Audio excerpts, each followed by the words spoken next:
Hello, everybody. I'm here at the Denver Regional, and I am here with Ben. And what did you do today, Ben? I got third place at the Denver Regional for whatever this set is, Duelist Advance, I guess. And what deck did you do with today? I played Vanquish Canine.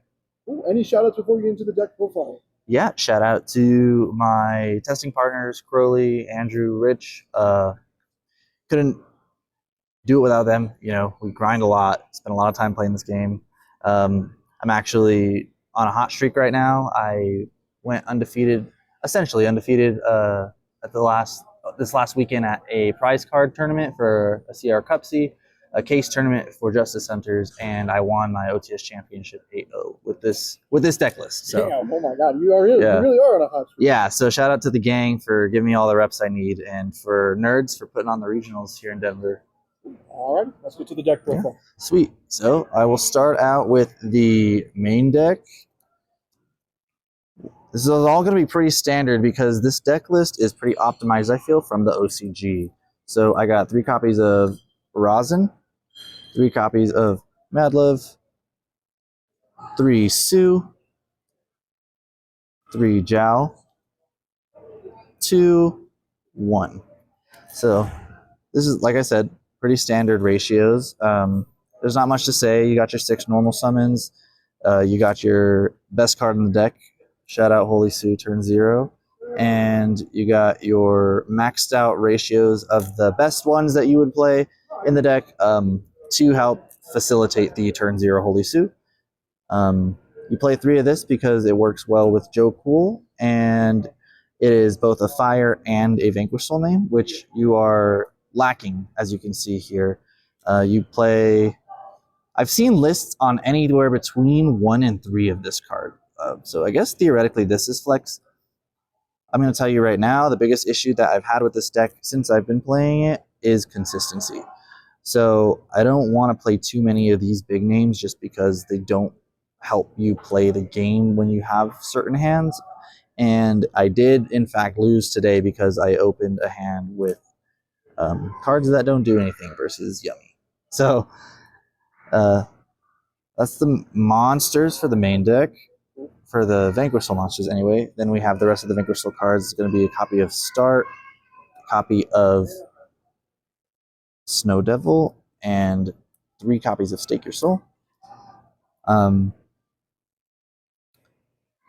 Again, very standard. Really not a lot to say about these. This is your best extender. Sometimes it's your only starter. This deck is a lot more fragile than I think people realize. Although if you get to like higher levels of play, you can definitely use this card to bait your opponent into thinking you have a weak hand and having them play into your canine cards, which I found myself doing a lot over this last weekend.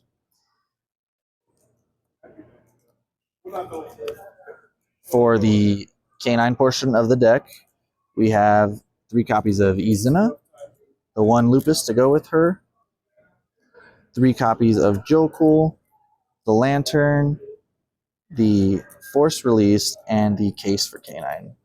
I've seen lists citing this card. I think that this might be a flex spot. I still am undecided. These cards, I feel very conflicted about these cards because on the one hand, Joe Cool does solve a lot of issues that the deck has in terms of being able to play when you open things like Double Jiao Long or Sue with no name. On the other hand, they don't really help you play going second. And I would even argue that these are more like garnets per se in the deck, because the only reason you play these cards, especially like specifically like these 2 cards, in addition with the Jokels, is because this is how you replace or replenish your attributes in hand with the canine cards. So your Jokul gets you your case gets you your lantern. So you summon the Jokul, you get your Ripper access, and then you get your additional dark. And then your Ripper gets you either another dark or earth, whichever one you need.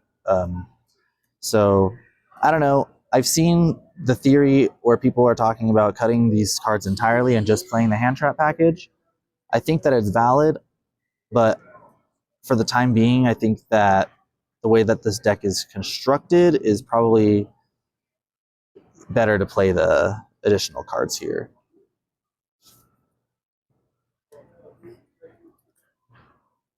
And then for my non-engine, not very much. Ash Blossom, Fualos, Perulia, and Rhoda. Fourth copy of Rosin. Before this event, at the CR Cup C tournament, I was playing 2 copies of Perulia and 1 Prosperity. I had a game where I bricked in the case tournament, and I had a game today where I bricked and was unable to play. And part of that was a brick against Yummy with Charmies. So I don't know if this would have been better as a Prosperity. I do feel like I value my extra deck a lot more than people give this deck credit for. So not sure about that. I don't like that Prosperity conflicts with Borger. I don't like that it limits me in my ability to play certain lines after I use the cards. And maybe that's just me having poor foresight, but that's the only, realistically, like, this is standard. These are your flex cards. A lot of people side these cards and play like Shifter, Talents, Called By. And it's the same issue, right? Prosperity, Shifter, Talents, whatever your flavor is. The way I see it is this card helps facilitate the turn 0 Izuna and Sue a lot better than those cards do. And again, that's the thing that makes this deck so strong, is setting up on the opponent's first turn if you lose the dice roll. How big was the deck? Clean 40. Clean 40. Yeah, clean 40 in the main. Seems like a lot of the newer decks are like that. Yeah, I was toying with 42 before, but it really did come up, actually, like the consistency of whether you see Sue plus attribute versus whether you don't when I was playing over 40. I don't know. I saw it a lot less when I was playing 42. For the extra deck, 2 rock is minimum. The second one comes up a lot, especially when you have to make one for the SP into rocks, or if you're playing in a mirror match or against a deck like Draco Tail where you're going to be grinding back and forth. This card is pretty important. 1 copy of Vanquish Soul Rocks. This card does come up. Don't listen to people who tell you it doesn't. This is how you make SP live, because you can't use rock.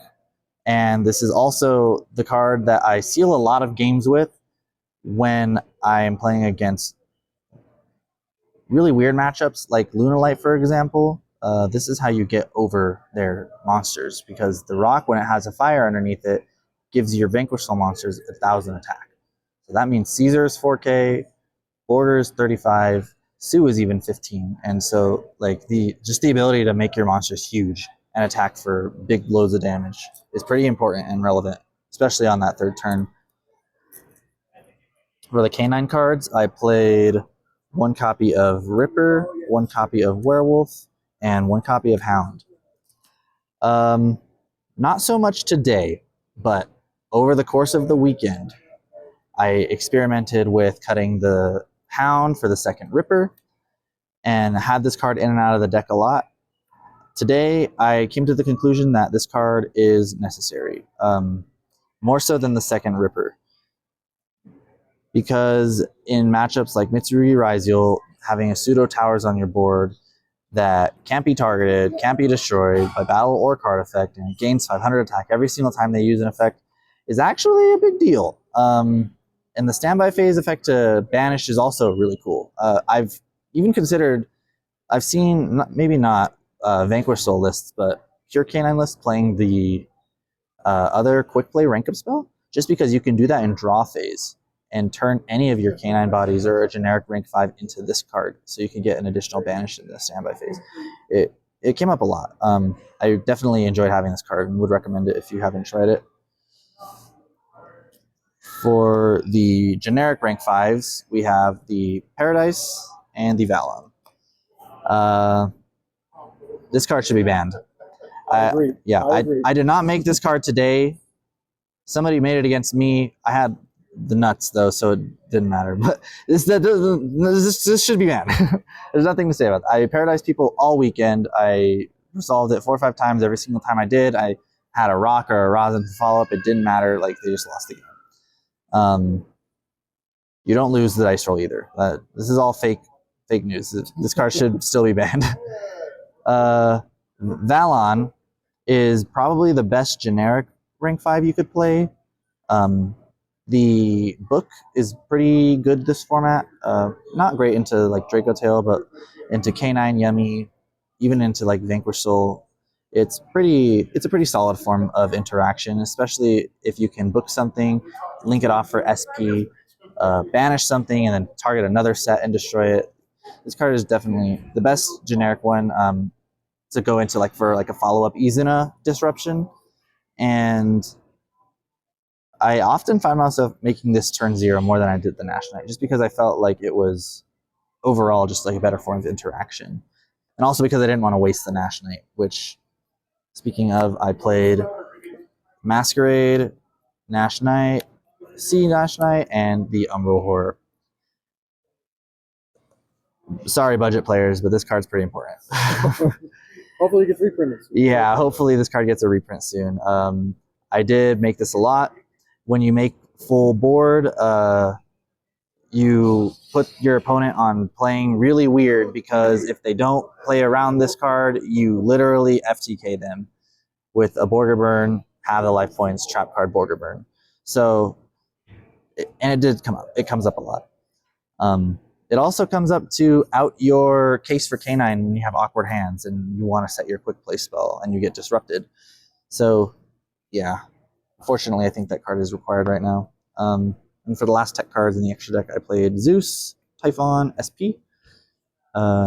Just the best, most generic tech cards, I think. Typhon probably came up the least today, but it did come up in the previous events. SP and Zeus, this before Rise Mitsu stopped seeing as much play, this was a Donner for Baguska. You could argue that this could still be a Donner, but I felt fine with SP today. And then for the side deck, I played 3 Shared Ride, 1 Called by the Grave, Harpy's Feather Duster, Triple Tactics Talent, the mandatory Lancias and Drolls. Again, once these crossover breakers decks die, maybe we can have another conversation. But for now, unfortunately, these are mandatory on the side, in my opinion. And then I played in the side 2 Nibiru and a Shifter. So the thought behind the side deck is simple. Thankfully, there is one upside to the deck being pretty pre-constructed. It's that if you go first, it makes your side patterns very clean into certain matchups. So, and this is why I liked the 2 Perulia 1 better before with the Prosperity, because it's simply Mitsu Raziel, 3 Droll, Called by Talents, Malice, 3 Lancia, Called by Talents, Mirror Match, Shared Ride, Called by Talents. This was like the most up for debate. These, I was testing Retaliating Seas for Draco Tail and Yummy, but I think that Nibiru overall is stronger generically and helps you back up a board. Also, I drew Shifter a lot.